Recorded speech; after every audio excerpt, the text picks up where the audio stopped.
I just watched the movie Sinners, the latest Ryan Coogler and Michael B. Jordan movie. And with this movie, we're taking place in 1963 Mississippi. We follow two brothers with a crime-heavy past who set out on a journey to start their very own club together. But on opening night, they find themselves facing off against pure evil and doing all they can to make sure that they survive the night. Now, let me jump right into this because this is a movie that I had an amazing time watching. Now, admittedly, I'm probably gonna have to watch this movie like 2, 3, 4, 5 more times, but that's really because there was a little bit of confusion, most likely on my part, when it comes to this movie. I know throughout the last few months that we've had the marketing of this movie, they made it seem like it was going to be this heavy vampire hunter type of movie. A lot of people were comparing it to Blade. Now, I do got to tell you that this movie is much more of a music history lesson or a music appreciation type of movie with definitely a supernatural twist that's intertwined in there. I'm gonna be honest, I don't have a lot of negatives. I really don't. I have some confusion, but not a lot of negatives. This movie the entire time was absolutely captivating. I was glued to my seat the entire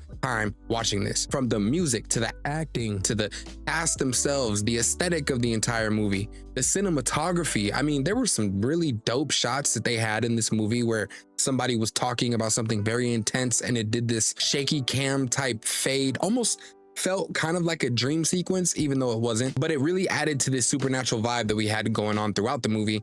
And it was just done really well. Very engaging. This movie also does a very good job at building up suspense and tension, having you at the edge of your seat, wondering what's going to happen next and how, if at all, things are going to work out. A lot of the movie is spent with the cast kind of getting to know each person, their past and their motive, what they're looking forward to, and learning about what set them on their current course. And that was pretty enjoyable because the cast, I have to say, was really great. We had some big names that were here, like Delroy Lindo and Haley Steinfeld, and we definitely had some up and coming actors that maybe we haven't seen as much, but who did notice and who did a really good job. People like Wunmi Mosaku, I'm sorry if I mispronounced that name. She's most notably, at least for me, Hunter B-15 from the Loki series and Deadpool and Wolverine, and Jamie Lawson, who was in the Batman movie with Robert Pattinson and also in The Woman King. Along with Michael B. Jordan playing two different roles, this was just a great cast. The chemistry felt really natural and everybody and their demeanors and their personalities just meshed together really well. Now, starting off with kind of an obvious highlight, I think, of the movie was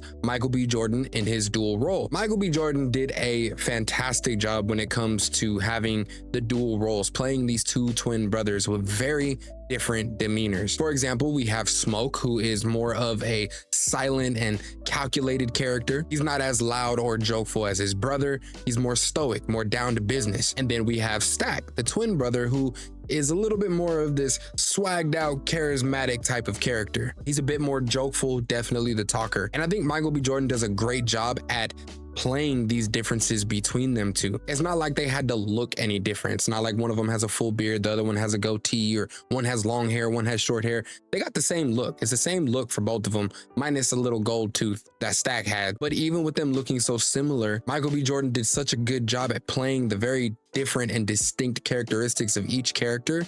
You could tell right off the bat who's who. And while I'm not gonna lie to you, there is an argument to be made that Michael B. Jordan does kind of play the same kind of character, or at least plays every one of his characters kind of the same way. And I'm not going to tell you that you're wrong, but even in that argument, I don't think you could say that he's a bad actor. With what he is given, with the roles that he does play, he does nail the roles. And I think that this movie definitely showcases his acting ability and his commitment that he gives to these roles. I really enjoyed both portrayals, and I feel like he did a really great job, especially when the brothers are having back and forth conversations. It just felt so seamless, which honestly, you kind of got to give up to the editors also, because without them, it wouldn't have looked as crispy. But with both twins in the same frame, it just looked real and it felt seamless. There's this shot in the movie of the twins passing back and forth the cigarette, but when one grabs it from the other and then passes it back, it just felt so real, like they were really there doing this part, and it wasn't Michael B. Jordan playing two roles. It was just done really well. So I give props to the edit team. Haley Steinfeld was another highlight of this movie, and I will never be able to look at her the same again. It was really weird because knowing her from things like The Edge of 17,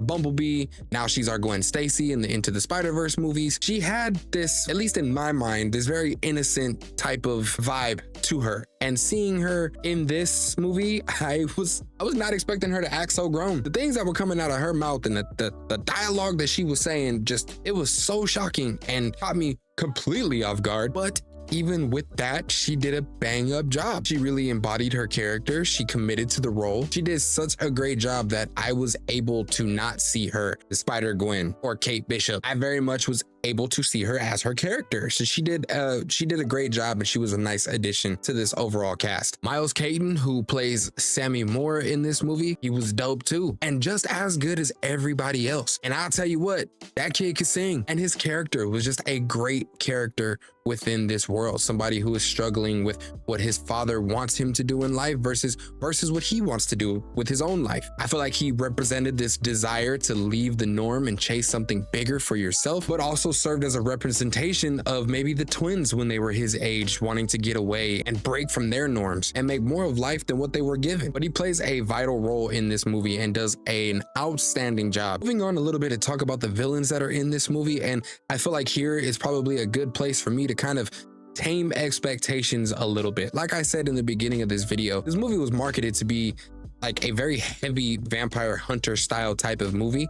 It is not that. While that element is definitely there within this movie, I feel like most of the movie is spent on getting to know these characters, building them up, showing their past, all kind of leading to the opening of this new club. But when the supernatural stuff does start, it does not stop. There is a little bit of lore in the beginning to kind of explain this take on vampires and where they come from and different indigenous legends that point to these creatures and the stories about them. But aside even from all that, because this is kind of where I've mentioned, like, I have to watch the movie a few more times because I'm not 100% sure what the overall messaging here is. With Ryan Coogler, you know that you're going to get a little bit of that in there, especially tied together with Michael B. Jordan. So I was kind of expecting that, but I think that there's arguments to be made for a few different interpretations here. For one, I could definitely see where there is an argument for the awareness of stolen Black culture in this movie, mainly with the main antagonist being so obsessed with the blues music and the musician that plays it. But I think also that there is an argument to be made where maybe the movie is showing the contribution of Black culture to a lot of music that everyone listens to, from blues to jazz to rock and roll to hip hop, all the way to different styles of music that we listen to today. There's a scene in this movie, and I won't go too much into spoilers, but there is a big scene in this movie where it's a big musical number and it just does a great job at representing past, present, and future. And I think it was one of the most beautiful segments of any movie. It was trippy, it was unexpected, but it was so dope the way that they meshed it all together and made this work within the aesthetic of what we were already into. And I enjoyed a lot of it because it was done so tastefully. Nothing felt like it was being shoved down my throat. Nothing made me feel like it was just smack dab in your face, even though it's there. It served more as a lesson, and it was done tastefully. It didn't take away from the main story or the main plot. If anything, it enhanced the already captivating storyline that we had. Moving on a little bit to talk about some of the things that maybe didn't work for me as much, or things that kind of just left me confused. We'll say I'm gonna throw a spoiler warning up here at this part because I do kind of have to get into some spoilers here. One big one not so big, to kind of explain what was going on. So before I get into these two parts, spoiler warning right now, click and go away. First thing that I'm gonna talk about is the Native American tribe that was in the beginning to middle of the movie. I believe it was the Choctaw tribe. They were searching for the antagonist, for the main bad guy. And this was a little bit confusing. Not that they were there, not what they were doing, but the fact that they showed up and they never came back, because they clearly knew what was going on. They clearly knew something was up to no good. They probably know from the legends of their people what vampires are and were out hunting. It was just a little bit weird to me that towards the end of the movie, they never showed back up. They never came to help. They could have been a really good resource of information, especially where the character Annie was kind of lacking a little bit in knowledge, saying that she only heard stories of vampires. They could have kind of filled in the gaps a little bit. So I'm just curious as to why they didn't show up, maybe why they weren't written in the rest of the movie, because I wish that they would have been. It would have been really cool to see them kind of whoop some ass too, but it's not a big issue. It's just a little bit of a nitpick, you know. But moving on to the second thing, it's a little bit bigger, and this has to do with the mid-credit scene. All of a sudden, Stack and Mary are cool with Sammy now. All of a sudden, they're just cool.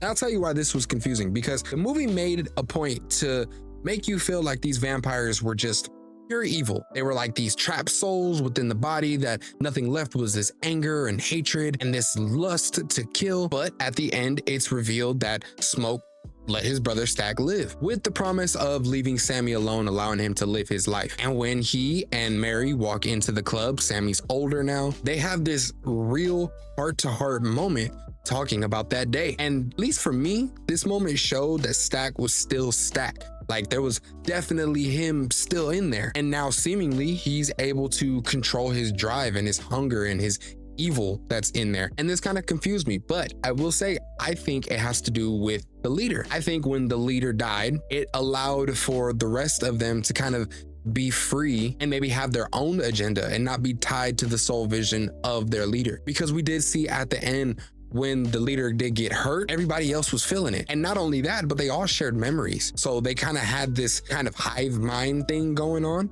So I think that when that connection was broken, maybe it took away a little bit of that evilness from Stack and Mary. That's my theory. I'm not too sure how on the nail I am with that one, but it's kind of how I interpret it. Because otherwise, I feel like they would have just went to that club, teeth blazing, and just would have just bit the hell out of Sammy. But aside from that, that's really it. That's really all I got. And all in all, I feel like this movie was great. It was a lot of fun. It had a lot of serious themes, but was also able to sprinkle in a little bit of comedy that worked really well. There were great, intense moments, a heavy suspense that had me glued to the screen on the edge of my seat. And not to mention the soundtrack, the music of this movie was fantastic. All that meshed with a cast that was really able to hold this movie together. If you are on the fence or if you're not sure about this movie, I think you definitely should go watch it in theaters. This movie was phenomenal. Ryan Coogler and Michael B. Jordan are a dynamic duo that seem, in my opinion, to never really miss. With that being said, man, that is it. That is all I got for you guys today on Sinners. Go check it out. If you already did go check it out, then let me know down in the comments if you liked it, if you didn't like it, and if you didn't like it, why? Because I gotta know that. Let me leave you here with a question you can answer down in the comments. Would you rather a sequel to this movie or a prequel to this movie? Maybe a prequel could be something about the two brothers and their time with Al Capone. I don't really know what you would do with a sequel, or maybe this is just a really good one and done movie. If you did stay to the end of this video, I appreciate you so much. Thank you. Hit that like button so that we can flesh this video out to more people. Also consider subscribing to the channel so that way you stay updated with future content that gets put out and you don't miss it out. But you guys do know the routine, man. I am out of here. Y'all be smooth and stay geeked up.